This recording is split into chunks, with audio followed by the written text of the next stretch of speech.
Half a day, everybody. Jason Salas here, and we are talking art today. I love talking about the creative arts, about people using their God-given gift or tapping, the creative spirit within them that they didn't know existed to actually use everyday materials that we have here on the island and create something truly unique and something truly beautiful. And there is an event that is doing just that coming up. It is happening next Saturday, and this is the Guam SandFest. Super, super stoked for this event. And I have a bunch of friends with me right here. We'll start with the ladies. So Miss Sierra Tenorio, Hafa Sierra. Afternoon, how are you? Very, very well. It's good to see you. An old friend of mine, and I know someone that has been involved in the art community for many, many years, my buddy Steve Durking. How's it going, bro? Good, very good, Jason. Okay, Thanks by for way having of us. Austin, Texas, joining us in about a week and a half with his presence and going to create some awesome stuff. Albert Lucio. Hafa day, Albert. Howdy. Thanks for having me. Okay, and then up in Washington, in the Great Northwest, where there are a lot of Guamanians, many of whom are involved in the art scene up there, Wade Lap. So good to see you, Wade. Hafa day. Yeah, thank you. Okay, I think the idea, you guys, and everybody just jump in here. We don't have to go like turn after turn. Everybody just riff off each other as you see fit, right? Sand sculpture is it, would you consider maybe like the 70s and 80s, like the heyday of that, or because I mean it used to be like a huge thing, or did it even go anywhere? And I'm just kind of like falling off the map. So, wait, what's up with creating out of sand? Um, Around here, I know they've had a lot of coastal competitions, and I believe it started 25 to 30 years ago. I believe it could be longer, it could be 40 years. But I've been involved for about closer to 10 years in sand in this area. So it's actually starting to get, I think, get a little bit bigger, and more people start to get more interested in sand and in art. Okay, right on. And here on the island, we've got a huge volume of sand and everything with which to create. So Yeah. this is right up our alley. Yeah, since we'll find out how great y'all's the sand is there in Guam. That's the main formula to what we're doing. Okay, so we are not only going to show people like the amazing artists that you all are and everything, but Sierra, I guess this question is for you. There's a little bit of a challenge here because like on Guam, our sand is kind of like ground up remnants of coral. How does that, what challenges and opportunities does that present to people who want to create cool things? Yes, so of course, Wade and Albert was able to give us some tips and hacks on and infographics for our competing teams to better prepare them for the competition. But because of our sand quality, they may be limited to how big or how tall they want to sculpt their sands. And I believe Wade and Albert could also expand more on the quality of the sand and how to better sculpt. And it's going to be Yeah. held at Epau Beach, which can be like a little bit windy too. So I mean, Yeah. what would a proper art exhibition and contest be without some fun challenges from Mother Nature? Yes. Yeah. Yeah, you know what the best thing I think about sand sculpting is it is like it is part endurance, part art. So it is like a performative physical art. Okay, what tends to be the most commonly created sculptors? Like I remember again when I would take trips to California, you'd see these big sea dragons, or sand castles are the most obvious ones, or people make they'll make Mermaids. logos. Yeah. Mermaids. Yeah. Yeah. Yeah, I think in the beginning, a lot of the art was had a traditional themed beach themes. You saw a lot of pirates and you saw a lot of mermaids. And even now, I think as sculptors, sometimes we carve a man, everybody assumes it's a pirate, and you carve a woman, everybody assumes it's a mermaid. And so those tropes are definitely still there, and they're still a lot of fun to carve and for people to go out and see. But the movement in the art itself has kind of changed a lot. Well, you'll see, some sculptors from around the world doing very amazing museum quality kind of sculptures of all different kinds of themes, all different kinds of dynamic kind of ideas. And so it's not just, those things, but those things are definitely our favorite, and they're definitely lovely to watch. Well, I do know from Steve, next question to you is, your art and the art that your family and your father have produced for a while, you always have this intricate attention to detail. And, whether it's a painting of a person or a portrait of, like a car out by the beach and everything, that's kind of like your signature style. When it comes to translating that to a new medium of sand, what are some of the things that the teams that are going to be entering and everything? What are they going to be, I guess, judged on? Yeah, so let me clarify that. My father's the artist, Jason. He's been the artist in the family for many You're years. pretty good too. Come on. I mean, I yeah, I let's I defer to dad, I but dabbled in some sculpting way back when, and it's great because the Professor Rifkowitz over at the University of Guam yep. has approached us and wanted to get his students involved because he has sculpting students, and so we're going to be getting them involved, bringing them down to the beach, and they're going to assist Albert and Wade in the projects as far as learning from them, and then trying to get them to build their own sculpture down there as well. It's kind of a demo piece, but we are getting UOG involved, and it's going to be an exciting day. And really, I wanted to kind of go back to how this all developed. So SandFest is really kind of a combination of what we wanted to do in celebrating 30 years of the coastal cleanup, right? And so our coastal cleanup will start in the morning with a cleanup event that's scheduled island-wide, and then we invite everybody down to EPOW afterwards to participate in this fun-filled family free day of exciting sculptures and activities. And I know Sierra can speak more to that on all the activities down there, but just wanted to let people know that it starts with this. It starts with the coastal cleanup event, and that's the whole premise of putting this together, is really to raise awareness on beach litter, shoreline erosion, green infrastructure, trying to really promote that aspect of yeah, it. So sculpting with sand, I would assume, is a hell of a lot easier when you don't have like empty beer cans or diapers and like all gross stuff like that in them. absolutely. So we're So we trying got to to clean up take the care beach of our island first. because we love it. Absolutely, absolutely. But we're excited to get Albert and Wade here, and we definitely have some great sponsors. KUM, of course, is a great sponsor of ours, helping us put together. We have the PIC Hotel, GVB, Guam Daily Post, and Choice Broadcasting, some of our main sponsors. And we're going to be doing a press conference coming up at PIC, and the gentlemen, our sculptors, are going to be working on a piece over there at PIC. And we want to showcase that at the press conference. So I think it's going to be a very exciting showcase for the event itself, right? Okay, and then yeah, let me ask the gents. So Wade and Albert, when it comes to the tools that you use to create, these works of art, and they truly are that, with sand. Okay, again, I'm dating myself because I'm 50 years old now, but if you had like an old school, bucket or a pail that you would take to the beach, and maybe like a little bit of like a straight edge, like even like a ruler that you would take to school, you were good to go. I mean, how has that practice like changed now, and what are some of the tools that both of you gentlemen use?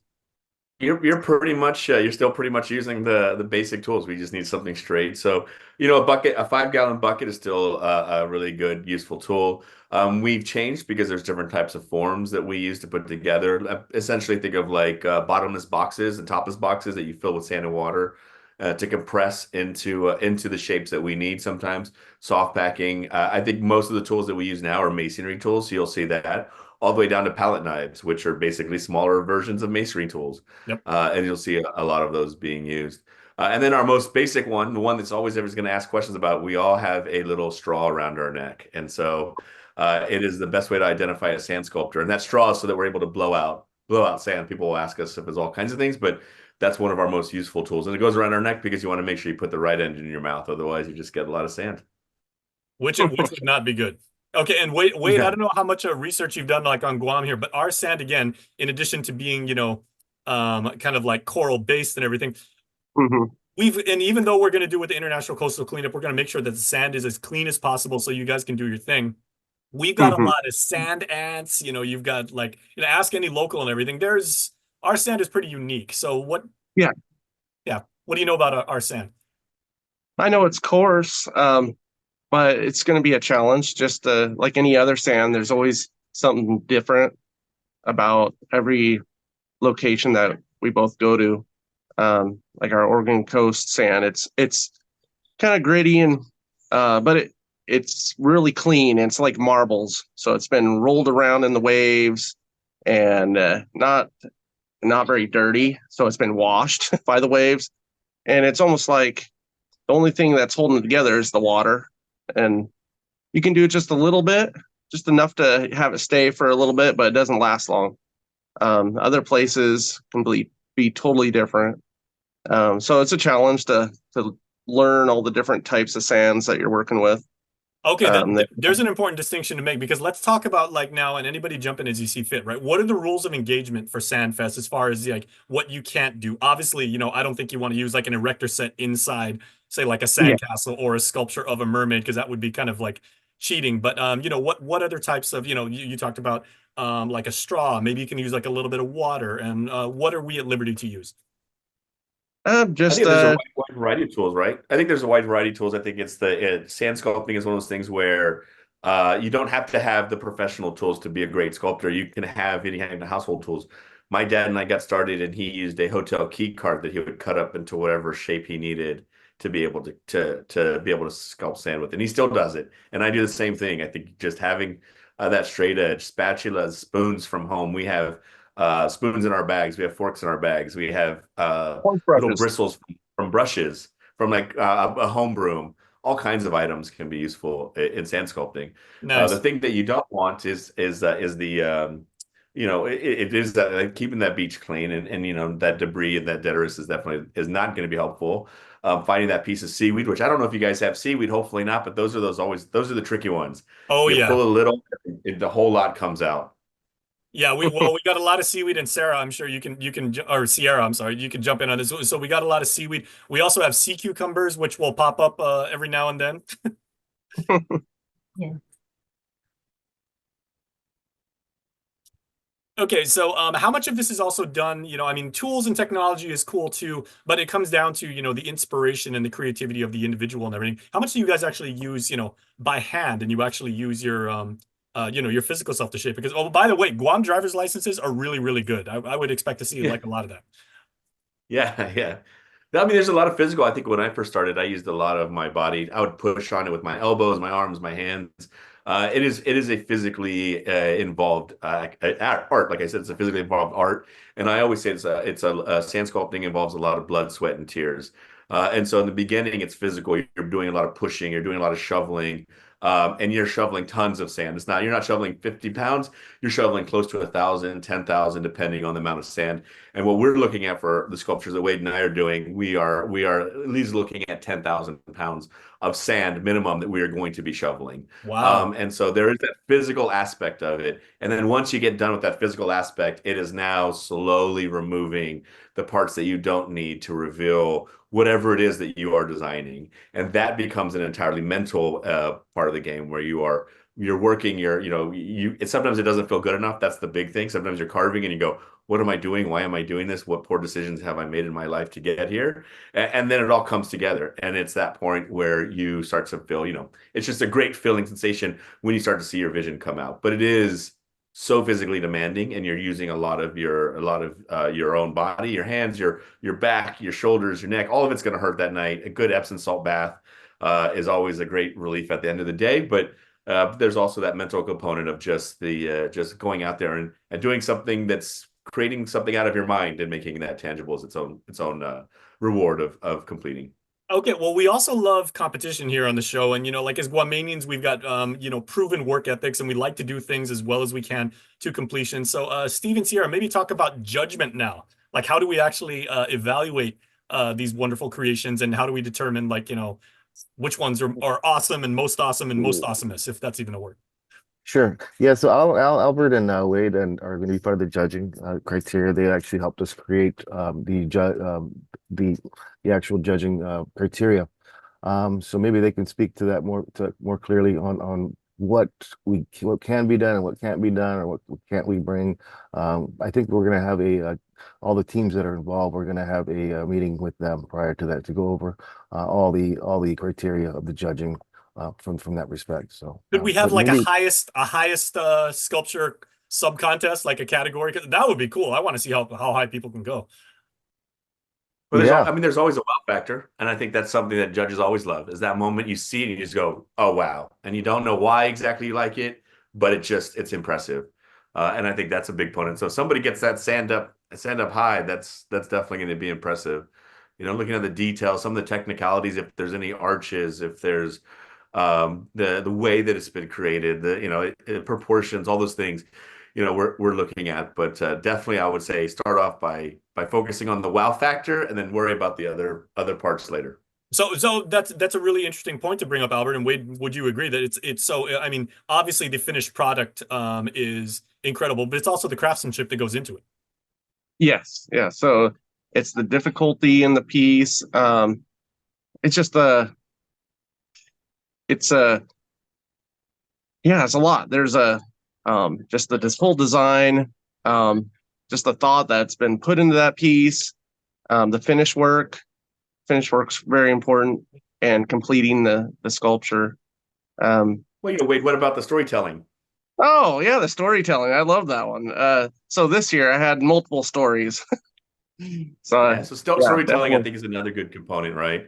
Some people go out there and they like to have a good pun, and so they tell a good could like one hanging with my gnomies, and it's a bunch of gnomes in a car. That's a great little fun piece. So sometimes people go with the pun, sometimes people go with like a really neat artistic movement. Sometimes people just tell a story emotionally. Sometimes people have different characters that kind of come together to tell a really cool piece. So. That always blows my mind when you see artists, like in their zone and creating, and they can also have like a coherent conversation and a dialogue with people as they're doing it. I was like, how many brains do you have, dude? Mhm. Actually, sometimes if we're carving figures, we're talking to you because we have to remember different parts of the anatomy. So I may be talking to you, not for the loveliness of the conversation, but because I'm trying to remember where the folds in the eyes go exactly.